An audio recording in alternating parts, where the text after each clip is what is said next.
Hello friends, Vishakha ladies tailor हमारे इस channel में आप सभी का स्वागत करती हूँ। तो फ्रेंड्स, आज हमने एक स्पेशल वीडियो आपके साथ में कटिंग शेयर कर रही हूँ।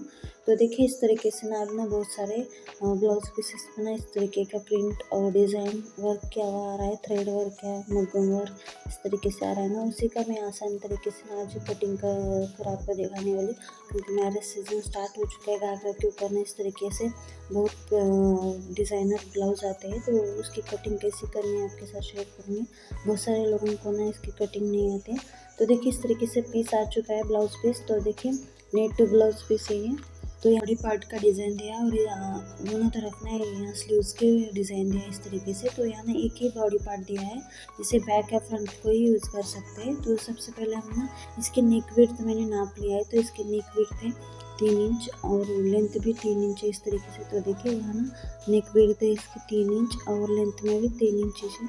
और यहाँ ना टोटल ब्लाउज लेंथ यहाँ ना इसका ना 13.5 इंच 14 इंच है ना टोटल हो रहा है। तो देखिए, लेंथ भी है ना 3.5 इंच। तो यहाँ ना कस्टमर ने कहा है कि ये फ्रंट में उन्हें ना नहीं चाहिए, तो बैक में इस डिज़ाइन को ना उनको चाहिए, बैक पार्ट में रखना है। तो चलिए, अब हम अस्तर पर इसकी कटिंग करनी है आपको बताती हूँ। तो हम यहाँ ना बोटने के अकॉर्डिंग कटिंग कर रहे हैं, क्योंकि जो बॉडी पार्ट आ चुका है वो बोटने के अकॉर्डिंग ही आ चुका है ना। तो आज हम फ्रंट पार्ट ना नॉर्मल ब्लाउज की तरह रखेंगे, लॉन्ग नेक, और पीछे ना जैसा हमारा जो ब्लाउज पर प्रिंट डिज़ाइन आ चुका है ना बोटने के अकॉर्डिंग वैसे रखेंगे। तो चलिए, आपको ना दोनों ब्लाउज इसमें ना क्लियर करूँगी। तो बैक में बोट नेक कैसे रखने का और आगे नॉर्मल नेक कैसे रखने का हुआ। तो सबसे पहले हम यहाँ ना अस्तर की फोल्डिंग कर लेंगे। तो मैं यहाँ ना प्रिंसेस कट के अकॉर्डिंग ना यहाँ कटिंग कर रही हूँ। तो देखिए, अस्तर की इस तरीके से फोल्डिंग कर लिए, फोल्डेड साइड मेरे तरफ रखा है। तो फोल्डेड में हमें चेस्ट का 4th पार्ट, कपड़े की फोल्डिंग ना चेस्ट का 4th पार्ट प्लस 3 इंच हमें इस तरीके से कर लेना है। तो देखिए, अब हम सबसे पहले ना राइट साइड पे इस तरीके से फ्रंट पार्ट की मार्किंग करेंगे। तो यहाँ ना फ्रंट पार्ट की मैंने लेंथ लिया है, तो 14 इंच मुझे रेडी रखना है। तो मैंने 1 इंच प्लस कर टोटल 15 इंच है नेक को ब्लाउज लेंथ मार्किंग कर लिया है। तो इस तरीके से एक लाइन खींच लेनी है। तो फ्रंट पार्ट हम नॉर्मल नेक रखने वाले हैं और बैक बोट नेक में रखने वाले हैं। फिर भी हमें ना टोटल शोल्डर अब बोट नेक के अकॉर्डिंग रखना है। तो यहाँ ना 32 साइज़ का हमारा ब्लाउज़ है, तो इसके अकॉर्डिंग मैंने 7 इंच शोल्डर रखा है। उसमें 3.5 इंच मैंने नेक विड्थ रखा है। तो देखिए, यहाँ ना आर्म होल हमें जितना शोल्डर है उतना हम आर्म होल ले सकते हैं। मैंने यहाँ 6.5 इंच लिया है, तो 7 इंच हमारा शोल्डर है।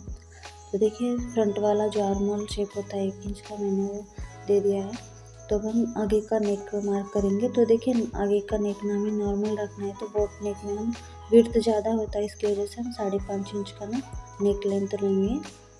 तो देखिए, इस तरीके से 5.5 इंच पर मैंने मार्क कर ना नीचे 3.5 इंच विड्थ देकर बॉक्स बना लिया है। तो इसमें हम नेक का मार्किंग करेंगे। तो यहाँ राउंड नेक ही रख रही हूँ, आप पान का भी रख सकते हो इसमें। तो अब हम यहाँ ना जो प्रिंसेस कट वाला जो शेप होता है वो देंगे। तो यहाँ ना फोल्डेड साइड से ना इधर अंदर की तरफ हमें 3.5 इंच पर मार्क करना है नीचे के लाइन पर, और 3.5 से ऊपर ना लेंथ में 4 इंच लेना है। तो इस तरीके से अब हमें यहाँ जो आर्मोल में शेप देना होता है प्रिंसेस कट का, इस तरीके से हमें गोलाई में शेप दे देना है। तब हम नीचे ना यहाँ 1.5 इंच मार्क करेंगे और लेंथ में भी 1.5 इंच इस तरीके से। अब हम जो प्रिंसेस कट का शेप होता है, जो फिश करते हुए सर, तो जो कटिंग करना होता है तो वो दे देंगे। तो देखिए, इस तरीके से हमें मार्किंग हो चुका है हमारा फ्रंट पार्ट का। तो अब हम बैक पार्ट की मार्किंग करेंगे फ्रेंड्स। तो देखिए, जहाँ हमारा जो फ्रंट का मार्किंग किया शोल्डर है ना, वहाँ से हमें नीचे इस तरीके से बैक का लेंथ मार्क कर लेना वहाँ से नीचे। तो देखिए, इस तरीके से मैंने बैक की लेंथ ना 15 इंच रखी है, जितने फ्रंट की रखी है ना उतनी बैक की रखी है। एक लाइन खींच लेना इस तरीके से। अब हमने फ्रंट में जैसा शोल्डर और विड्थ वगैरह सब रखा है ना, सेम उसी के अकॉर्डिंग रख देना है। अब हम यहाँ से नीचे ना इस तरीके से आर्म होल का शेप दे देना है फ्रंट के पास से नीचे। तो बैक का आर्म होल मैंने 6.5 इंच रखा है, जैसा फ्रंट का रखा है उसी तरीके से। और आर्म होल का शेप दे देना है हमें बैक पार्ट का। तो यहाँ मैंने 1.5 इंच का बैक पार्ट का आर्म होल शेप दे दिया है। तब हम बैक नेक में ना कटिंग नहीं करने वाले हैं, क्योंकि हम जो डिज़ाइन ब्लाउज है ना वो बैक में यूज़ करने वाले हैं। तो उसके अकॉर्डिंग बाद में स्टिचिंग करते वक्त हम मार्किंग करेंगे। तो देखिए यहाँ ना फ्रंट पार्ट में चेस्ट का फोर्थ पार्ट मार्क करूँगी, तो 8.5 इंच चेस्ट का फोर्थ पार्ट और उसमें ना मैंने 3 इंच एक्स्ट्रा मार्जिन लिया है। तो देखिए सेम बैक पार्ट में चेस्ट का फोर्थ पार्ट प्लस 2.5 इंच लेना है। अब 2 इंच भी ले सकते हैं एक्स्ट्रा मार्जिन। तो देखिए कमर का फोर्थ पार्ट है 7.25 इंच और उसमें मैंने 2.5 इंच एक्स्ट्रा मार्जिन लिया है। सेम हमें फ्रंट पार्ट में भी करना है, कमर का फोर्थ पार्ट 7.25 इंच और प्लस 3 इंच लेना है फ्रंट में।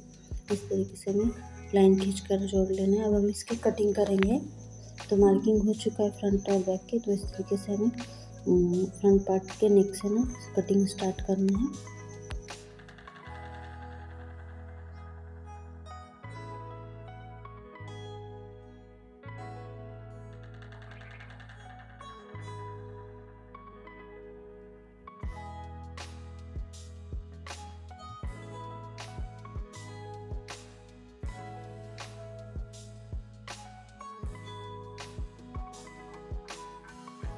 तो देखिए फ्रंट और बैक की ना कटिंग हो चुकी है। अब हम बचे हुए कपड़े में ना स्लीव की कटिंग करेंगे। तो देखिए इस तरीके से मैंने पहले से अस्तर पर एक्स्ट्रा फैब्रिक कट कर रखा ना अस्तर का। तो देखिए ना हमें यहाँ ना स्लीव में लॉन्ग स्लीव रखना है, एल्बो स्लीव। तो यहाँ ना लेंथ हमारा जो स्लीव का लेंथ है वो एडजस्ट हो जा रहा है, तो देखिए। पर यहाँ ना इस तरीके से हमें नीचे ना चेस्ट का फोर्थ पार्ट प्लस 1.5 इंच चाहिए। तो यहाँ ना सिर्फ 8 इंच हमारा जो फोल्डिंग है वो है। तो ये इतना जो एक्स्ट्रा जो बच रहा है वो हमें जॉइंट करना है 4 फोल्ड में। तो यहाँ मैंने 2 साइड में ना जॉइंट दे रही इस तरीके से। बहुत बार हमें इसी तरीके से जॉइंट होता है, देना पड़ता है। तो इस तरीके से हमें जॉइंट लगा लेना है इस अस्तर में। लॉन्ग स्लीव्स में ना इस तरीके का जॉइंट आता है। तो देखिए इस तरीके से मैंने जॉइंट लगा लिया है। तो अस्तर पर ना दोनों साइड इस तरीके से जो बचा हुआ अस्तर है मैंने इस तरीके से अटैच कर लिया है स्टिचिंग से। तो इस तरीके से कपड़े को ना हम फिनिशिंग दे देंगे। अब हम इसमें ना इस तरीके से डबल फोल्ड कर लिया फ्रेंड्स। तो फोल्डेड साइड मैंने अपोजिट रखा है इस तरीके से। अब हम इस फोल्डेड साइड के ऊपर ना स्लीव लेंथ प्लस 1 इंच रखेंगे। तो यहाँ ना टोटल स्लीव लेंथ है यहाँ 9.5 इंच। तो मैंने यहाँ 10.5 इंच पर मार्क कर दिया है। तो वहाँ से नीचे ना चेस्ट का फोर्थ पार्ट प्लस 1.5 इंच लेना है। सभी के स्लीव कटिंग करते वक्त ना छोटा या बड़ी स्लीव हो, इस तरीके से हमें ना इतना ही कपड़ा लगता है ऊपर से नीचे। तो देख सकते हो यहाँ से ना अंदर 3 इंच पर मार्क किया है। जैसे एल्बो स्लीव्स हम कटिंग करते हैं उसी तरीके से करना। तो 1.5 इंच मैंने 3 इंच अंदर लिया, उसके ऊपर 1.5 इंच लिया है। बाद में इस तरीके से यहाँ से नीचे ना हमें 1.5 इंच लेना है। इस दोनों 1.5 इंच को इस तरीके से तिरछी लाइन में जोड़ लेना है। इसमें ना हमें इस तरीके के 2 शेप दे देना है, क्रॉस वाले शेप। उस क्रॉस लाइन को इस तरीके से रखते हुए हमें शेप दे देना है। तो इस साइड ना हमें स्लीव की फिटिंग मार्क करना है। तो यहाँ स्लीव की फिटिंग है 4.5 इंच, उसमें 2 इंच एक्स्ट्रा मार्जिन लिया है। और सेंटर जो 3 इंच का मार्किंग किया ना वहाँ से 2 इंच मार्किंग पर हमें इस तरीके से जोड़ लेना है। तो हमारे स्लीव की ना मार्किंग हो चुकी है। अब हम कटिंग स्टार्ट करते हैं। तो देखिए कटिंग इस तरीके से यहाँ से कटिंग स्टार्ट करना है। हमें टोटल पार्ट से है ना टोटल लेयर पकड़ लेना है फैब्रिक के। तो इस तरीके से और सेंटर में कट लगा लेना है। अब हमें यहाँ ना डीप इसका ना कट लगाना है। तो इस तरीके से फैब्रिक के 2 लेयर पर ही हमें इसको डीप को ना कट करना है। तो देखिए एल्बो स्लीव की ना कटिंग हो चुकी है परफेक्ट नाप में। अब हम इसे ना मेन फैब्रिक पर कटिंग कर लेते हैं। तो सबसे पहले हम ना इसमें से बैक और जो स्लीव का जो डिज़ाइनर कपड़ा दिया है ना वो अलग कर लेंगे। तो सबसे पहले बैक को निकाल लेंगे अंदर से। देख सकते हो यहाँ ना बहुत ही कम कपड़ा दिया है और यहाँ ना बैक में भी हमें जॉइंट लगेगा और स्लीव में भी हमें जॉइंट लगाना पड़ेगा। तो इस तरीके से हमें सबसे पहले ना हम बैक को इस ब्लाउज पीस में से ना अलग कर लेंगे। तो यहाँ ना स्लीव और बैक हमें इस ब्लाउज पीस में से अलग कर लेना है। तो देखिए इस तरीके से कर लेना है। हमें जो जितना लेंथ चाहिए स्लीव का उतना रख कर ना बाकी कट कर लेना है। तो इस बचे हुए कपड़े में हम फ्रंट पार्ट की कटिंग करेंगे। तो यहाँ ना बैक पार्ट का जो डिज़ाइनर पार्ट आ चुका है इसे लेना है। अब हम जो अस्तर पर कटिंग किया है उसका नाप लेते हुए इस तरीके से रख कर ना हमें देखना है कितना हमें जॉइंट लगेगा। तो देख सकते हो इतना हमें बैक में ना दोनों साइड जॉइंट देना पड़ेगा। तब हम स्लीव का हम मेजरमेंट लेंगे। तो यहाँ जो हमने अस्तर पर स्लीव कटिंग की है ना उसे इस तरीके से रखते हुए ना हम इसकी नाप लेंगे। तो देखिए दोनों साइड ना दोनों स्लीव में हमें कम से कम 2-2 इंच का जॉइंट देना पड़ेगा। तो चलिए इसमें हम फ्रंट पार्ट की कटिंग करेंगे।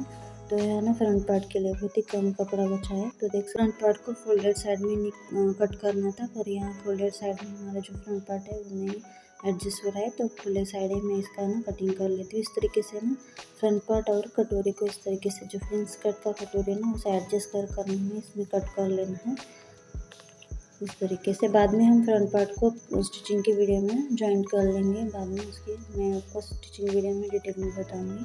तो देखिए यहाँ ना एडजस्ट हो चुका है हमारा फ्रंट पार्ट, क्योंकि हमें यहाँ एडजस्ट करते हुए हमें कटिंग करना है, क्योंकि बचे हुए कपड़े में हमें स्लीव में और बैक में ना जॉइंट करना है इसकी वजह से। तो देखिए हमें नेक की ना मैंने मेन फैब्रिक पर कटिंग नहीं किया, जैसे अस्तर पर किया उस तरीके से नहीं करना है। तो देखिए फ्रंट पार्ट की कटिंग हो चुकी है। इस बचे हुए कपड़े में स्लीव में और बैक में कटिंग जॉइंट देंगे।